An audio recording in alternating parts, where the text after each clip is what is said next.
Barrister وکیل ملک صاحب، جو ایک بڑا ایشوز ہے ان تمام معاملات کے اندر، میں اپنا تجزیہ دے سکتا ہوں، آپ اس سے اتفاق کریں یا نہ اتفاق کریں، آپ کا سیاسی استحکام مسنگ فیکٹر ہے، جس وجہ سے ہم بڑے ایشوز کو کبھی ایڈریس ہی نہیں کر پائے. کبھی ہم نواز شریف کو چور ڈاکو قرار دے دیتے ہیں، کبھی بے نظیر کو سیکورٹی رسک قرار دے دیتے ہیں، آج کل ہم نے عمران خان کے اوپر یہ لیبل لگا دیا. وہ شفٹ ہوتا رہتا ہے، کبھی ایک کو کرسی پہ بٹھاتے ہیں، دو کو دھکا مار دیتے ہیں. ہمیں وہ استحکام حاصل نہیں ہوگا تو اس کے بغیر ہم یہ ریفارمز کر نہیں پائیں گے. بسم اللہ الرحمن الرحیم. ملک صاحب بہت بہت شکریہ. دیکھیں بات یہ ہے کہ آپ نے رائٹلی پوائنٹ کیا اس تمام تر معاملے کو. استحکام کی بات تو مارکہ حق کی جو تقریب ہوئی تھی، استحکام پاکستان کے لیے جو جد و جہد کرنی ہے، جو اپنا کردار ادا کرنا ہے، تو وزیر اعظم نے دعوت دی. اب تمام سیاسی جماعتیں اگر متحد ہیں، متفق ہیں کہ پاکستان کو استحکام دلانا ہے، تو اس میں اگر ایک جماعت اپنا رول پلے نہیں کرنا چاہتی تو پھر آپ دیکھیں کہ وہ کس قسم کی سیاست کر رہی ہے. ابھی سے نہیں، بارہا دفعہ، اور لاسٹلی جو وزیر اعظم نے بجٹ کے ٹائم پہ خود اپوزیشن بینچز پہ جا کے وہ وہاں پہ ملے، انہوں نے کہا کہ آپ ابھی آئیں، ابھی بیٹھیں، لیکن آگے سے کیا رسپانس آتا ہے.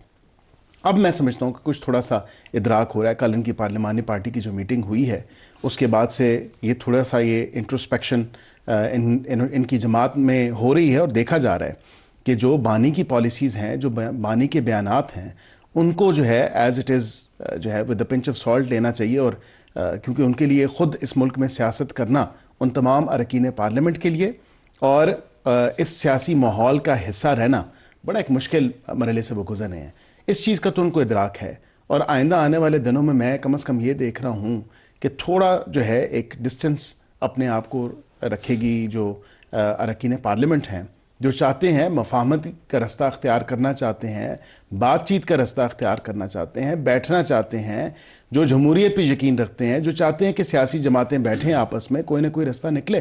میں نے آج ایک دو اور جگہوں پہ یہ بات کی، اور یہ آن ریکارڈ میں آپ سے بات کرتا ہوں. پارلیمنٹ کی راہداریوں میں اور اسی طرح پارلیمنٹ کے فلور کے بھی اوپر جو پی ٹی آئی کے دوست ہیں، ایم این ایز ہو گئے، سینیٹرز ہو گئے، وہ اس چیز کا برملا اظہار کرتے ہیں کہ بانی کی پالیسی سے ہمیں نقصان ہو رہا ہے، اور بانی نے جو لائن اختیار کی ہے وہ نہ تو ملک کے مفاد میں نہ ہماری سیاسی مفاد میں ہے.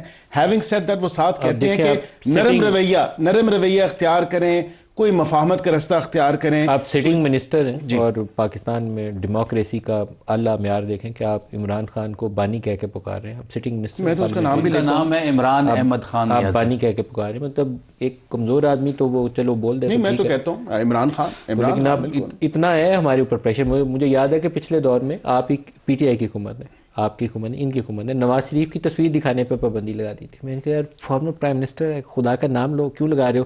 تو میرا مذاق اڑاتے تھے پی ٹی آئی والے. اب آپ لوگوں نے اس سے ایک اسٹیپ آگے چلیں گے، آپ نے عمران خان کہنا بند کرا کے بانی کہنا شروع کر دیا. نہیں، میں تو یہ بھی کہتا ہوں کہ عمران خان کہیں، بانی یہ ہماری جمہوریت کی اعلیٰ کرکٹر کہیں، یا کوئی اور اس کو نام دے دے، شخص تو ایک ہی ہے. بینگ پولیٹیشین آپ اسے کرٹیسائز کریں، اس کی 101 چیزیں ہیں تنقید والی، لیکن ہمیں جو بیسک ڈیموکریسی کی نارمز ہیں وہ رہنی چاہیے. جیسے نواز شریف کی تصویر پہ پابندی لگانا غلطی تھی، اسی طریقے سے عمران خان کے نام آپ نہیں لے رہے تھے تو مجھے عجیب سا لگا. نہیں، میں ابھی لے لیتا ہوں.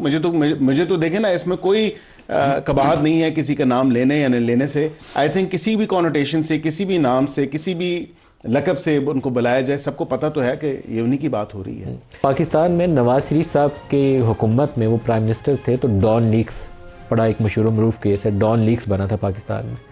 تو ڈان لیکس تھا کیا؟ وہ ایکچوئل میں کوئی نواز شریف مودی کا یار نہیں بن گیا تھا، لیکن نواز شریف کو لیبل کر دیا گیا تھا مودی کا یار. اسی وقت نواز شریف کی حکومت میں اس وقت کے پرائم منسٹر ہاؤس سے ایک میڈیا سیل آپریٹ ہوا کرتا تھا، اور اس میڈیا سیل کے اوپر سوالات ویسے ہی تھے جیسے آج کل پی ٹی آئی کے میڈیا سیل کے اوپر ہے. اس وقت میڈیا سیل کے لوگوں کو یہاں سے اسلام آباد سے بعد میں دبئی موو کیا گیا تھا. تو کوئی ایک سٹیج آئے گی جہاں پاکستان میں میمو گیٹ ہوا تھا، اور میمو گیٹ کی بھی کہانی یہی تھی کہ یہاں اس وقت کی حکومت پیپلز پارٹی کی تھی، زرداری صاحب صدر تھے، کہ ان کی ماں کے اوپر وہ حقانی صاحب نے ایک خط لکھ دیا، ایک یو ایس امریکی جو کوئی جنرل تھا اس کو خط لکھ دیا، ایڈمرل مائک ملن کو یا کس کو خط بھیج دیا. تو یہ پاکستان کی تاریخ ہے، اس سے سیکھیں. پاکستان کے مفاد کے لیے آگے بڑھنے کا راستہ کیا ہے؟ لڑائی نہیں ہے، وہ مفاہمت کا راستہ ہے. بیرسٹر وکیل صاحب، اس کے لیے آپ سب لوگوں کو کوئی نہ کوئی کام کرنا چاہیے، نہیں تو ہم آگے نہیں کبھی بڑھیں گے. آپ بالکل درست کہہ رہے ہیں. ہم نے تو دیکھیں نا، میں جس طرح پہلے آپ کے سوال کے جواب میں نے یہ بات کی کہ بالکل ہم چاہتے ہیں کہ بیٹھیں، سیاسی رویے، جمہوری رویے تو یہی تقاضا کرتے ہیں کہ سیاستدان آپس میں بیٹھیں. جو اگر ہمارے ساتھ ڈائریکٹلی نہیں بھی بیٹھنا چاہتے تو اسپیکر نے ایک نہیں متعدد بار اپنا دفتر جو ہے اپنے گڈ آفیسز کو انہوں نے کہا کہ میں پیش کرتا ہوں، میں چاہتا ہوں کہ آپ کو دونوں اطراف کو جو ہے میں تھوڑا قریب لے آؤں. ابھی آخری دفعہ یہ پرسوں کی بات ہے، انہوں نے پھر دوبارہ یہ دعوت دی. کہنے کی بات یہ ہے کہ تھوڑی سی نا اعتبار بھی کرنا ضروری ہوگا. ہمیں تو چلیں اعتبار ہے، ہمیں چلیں اعتبار کا فقدان یا اعتماد کا فقدان یہ ہے کہ یہاں پہ جو دستیاب لیڈرشپ ہے یا جو لوگ پارلیمنٹ میں موجود ہیں پی ٹی آئی کی طرف سے یا دیگر ان کے جو لوگ ہیں جو گائے بگائے یہ بات مفاہمت کی کرتے بھی ہیں، لیکن جو اڈیالہ میں بیٹھے عمران خان صاحب ہیں کیا وہ اس پہ کاربند ہوں گے؟ ان کی گارنٹی کون دے گا؟ سر 2020 میں آئی تھنک گجرانوالہ میں جلسہ تھا اپوزیشن پارٹیز کا، جس میں نواز شریف نے جنرل باجوہ اور جنرل فیض کا نام لے کے بہت کچھ کہا تھا. جی 10-12 دفعہ ان کا نام لیا تھا، آپ ذمہ دار ہیں، آپ ذمہ دار ہیں، آپ ذمہ دار. تو اس کے ساتھ انہوں نے کیا بات چیت کرنی بند کر دی تھی؟ نہیں کی تھی. بات چیت کا تو راستہ کھلا رہنا چاہیے. راستہ کھلا تھا تو نواز شریف کو دوبارہ واپسی کے لیے امبریس بھی کر لیا گیا، وہ واپس آ بھی گیا. اور درست کہہ رہے ہیں. اور یہی بات ہے کہ وہاں پہ جو ہم نے زیادتی دیکھی، میں نے کل بھی ایک پروگرام میں بات کی کہ جب زیادتی پاکستان مسلم لیگ نون کے ساتھ ہوئی تو ہم نے بالکل اس کو واضح طور پہ لیکن ایک تہذیب کے دائرے میں رہتے ہوئے ہم نے جو زیادتی تھی اس کو بالکل آؤٹ ان دی اوپن بھی رکھا.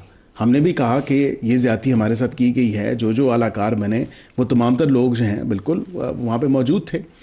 اب اس تمام تر ایشو کے اوپر ان کی طرف سے اعتماد کا فقدان ہے اور ہماری طرف سے شاید اعتبار کا فقدان ہے.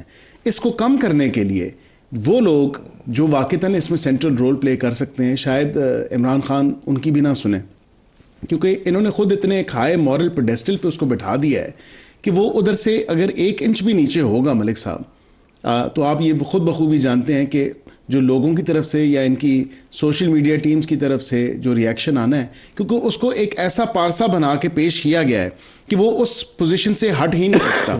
پر میرے خیال سے اس پوزیشن سے ہٹنے کی اب ضرورت ہے کہ پاکستان کی خاطر، پاکستان کو آگے بڑھانے کی خاطر جو مفاہمت ہونی ہے وہ بالکل تالی 2 ہاتھ سے بجے گی، 1 ہاتھ سے نہیں بج سکتی. تھوڑا سا آپ اس پروسیس کو سپورٹ کریں گے کہ کوئی راستہ بالکل سپورٹ کرتا ہوں. لیکن عمران اسماعیل صاحب کو یہ بھی اگر دیکھیں کہ جو اڈیالہ سے نام آئے ہیں، کیا جو نام آپ نے لیے ہیں جو بڑے معقول نام ہیں، جو واقعتاً یہ تلخیاں جو ہیں یا جو دوریاں ہیں وہ مٹا سکتے ہیں، یہ کم کر سکتے ہیں. مٹانا تو چلے بہت آگے کی بات ہے، لیکن کم از کم اس ٹیبل پہ تو ہم آ سکتے ہیں. لیکن جو 2 نام وہاں سے آئے ہیں، ایک علامہ ناصر صاحب کا اور دوسرا محمود خان اچکزئی کا، کیا ان کی اپنی جماعت میں کوئی یا پارلیمنٹ کے اندر جو جماعت کے لیبلڈ لوگ ہیں یا اس کے ساتھ ایسوسیٹڈ لوگ ہیں، کوئی اتنی کسی کی بھی کوئی وقت نہیں ہے کہ وہ اس ڈائیلاگ پروسیس کو یا ڈسکورس کو آگے بڑھا سکے؟ نظر تو یہی آ رہا ہے کہ وہ بالکل کو موڈ ہی نہیں ہے نا، ان کا مزاج ہی نہیں لگ رہا کہ وہ کسی قسم کی مفاہمت کی طرف ملک کی خاطر. اور ہم نے پہلے بھی کہا کہ ملک کی خاطر، ہم یہ نہیں کہہ رہے کہ ہماری خاطر یا کسی اور دیگر سیاسی جماعت کی خاطر، ہم تو صرف ملک کی خاطر کہہ رہے ہیں کہ ملک کی خاطر، جس کا آپ نے ابتدائیے میں آپ نے ذکر کیا کہ پولیٹیکل سٹیبلٹی جو ہے وہ بالکل اس کا ایک حصہ ہے، ایک جز ہے جس کو آگے لے کے آپ کو چلنا ہے، آگے بڑھنا ہے. پاکستان میں نواز شریف صاحب کے حکومت میں وہ پرائم منسٹر تھے تو ڈان لیکس بڑا ایک مشہور و معروف کیس ہے، ڈان لیکس بنا تھا پاکستان میں. تو ڈان لیکس تھا کیا؟ وہ ایکچوئل میں کوئی نواز شریف مودی کا یار نہیں بن گیا تھا، لیکن نواز شریف کو لیبل کر دیا گیا تھا مودی کا یار. اسی وقت نواز شریف کی حکومت میں اس وقت کے پرائم منسٹر ہاؤس سے ایک میڈیا سیل آپریٹ ہوا کرتا تھا، اور اس میڈیا سیل کے اوپر سوالات ویسے ہی تھے جیسے آج کل پی ٹی آئی کے میڈیا سیل کے اوپر ہے. اس وقت میڈیا سیل کے لوگوں کو یہاں سے اسلام آباد سے بعد میں دبئی موو کیا گیا تھا. تو کوئی ایک سٹیج آئے گی جہاں پاکستان میں میمو گیٹ ہوا تھا، اور میمو گیٹ کی بھی کہانی یہی تھی کہ یہاں اس وقت کی حکومت پیپلز پارٹی کی تھی، زرداری صاحب صدر تھے، کہ ان کی ماں کے اوپر وہ حقانی صاحب نے ایک خط لکھ دیا، ایک یو ایس امریکی جو کوئی جنرل تھا اس کو خط لکھ دیا، ایڈمرل مائک ملن کو یا کس کو خط بھیج دیا. تو یہ پاکستان کی تاریخ ہے، اس سے سیکھیں پاکستان کے مفاد کے لیے آگے بڑھنے کا راستہ کیا ہے. لڑائی نہیں ہے، وہ مفاہمت کا راستہ ہے. بیرسٹر وکیل صاحب، اس کے لیے آپ سب لوگوں کو کوئی نہ کوئی کام کرنا چاہیے، نہیں تو ہم آگے نہیں کبھی بڑھیں گے. آپ بالکل درست کہہ رہے ہیں. ہم نے تو دیکھیں نا، میں جس طرح پہلے آپ کے سوال کے جواب میں نے یہ بات کی کہ بالکل ہم چاہتے ہیں کہ بیٹھیں، سیاسی رویے، جمہوری رویے تو یہی تقاضا کرتے ہیں کہ سیاستدان آپس میں بیٹھیں. جو اگر ہمارے ساتھ ڈائریکٹلی نہیں بھی بیٹھنا چاہتے تو اسپیکر نے ایک نہیں متعدد بار اپنا دفتر جو ہے اپنے گڈ آفیسز کو انہوں نے کہا کہ میں پیش کرتا ہوں, میں چاہتا ہوں کہ آپ کو دونوں اطراف کو جو ہے میں تھوڑا قریب لے آؤں. ابھی آخری دفعہ یہ پرسوں کی بات ہے, انہوں نے پھر دوبارہ یہ دعوت دی. کہنے کی بات یہ ہے کہ تھوڑی سی نا اعتبار بھی کرنا ضروری ہوگا. ہمیں تو چلیں اعتبار ہے, ہمیں چلیں اعتبار کا فقدان یا اعتماد کا فقدان یہ ہے کہ یہاں پہ جو دستیاب لیڈرشپ ہے یا جو لوگ پارلیمنٹ میں موجود ہیں پی ٹی آئی کی طرف سے یا دیگر ان کے جو لوگ ہیں جو گائے بگائے یہ بات مفاہمت کی کرتے بھی ہیں, لیکن جو اڈیالہ میں بیٹھے عمران خان صاحب ہیں کیا وہ اس پہ کاربند ہوں گے؟ ان کی گارنٹی کون دے گا؟ سر 2020 میں آئی تھنک گجراوالا میں جلسہ تھا اپوزیشن پارٹیز کا جس میں نواز شریف نے جنرل باجوہ اور جنرل فیض کا نام لے کے بہت کچھ کہا تھا. جی 10-12 دفعہ ان کا نام لیا تھا, آپ ذمہ دار ہیں, آپ ذمہ دار ہیں, آپ ذمہ دار. تو اس کے ساتھ انہوں نے کیا بات چیت کرنی بند کر دی تھی؟ نہیں کی تھی. بات چیت کا تو راستہ کھلا رہنا چاہیے. راستہ کھلا تھا تو نواز شریف کو دوبارہ واپسی کے لیے امبریس بھی کر لیا گیا, وہ واپس آ بھی گیا. اور درست کہہ رہے ہیں. اور یہی بات ہے کہ وہاں پہ جو ہم نے زیادتی دیکھی, میں نے کل بھی ایک پروگرام میں بات کی کہ جب زیادتی پاکستان مسلم لیگ نون کے ساتھ ہوئی تو ہم نے بالکل اس کو واضح طور پہ لیکن ایک تہذیب کے دائرے میں رہتے ہوئے ہم نے جو زیادتی تھی اس کو بالکل آؤٹ ان دی اوپن بھی رکھا. ہم نے بھی کہا کہ یہ زیادتی ہمارے ساتھ کی گئی ہے. جو اعلیٰ کار بنے وہ تمام تر لوگ جو ہیں بالکل وہاں پہ موجود تھے.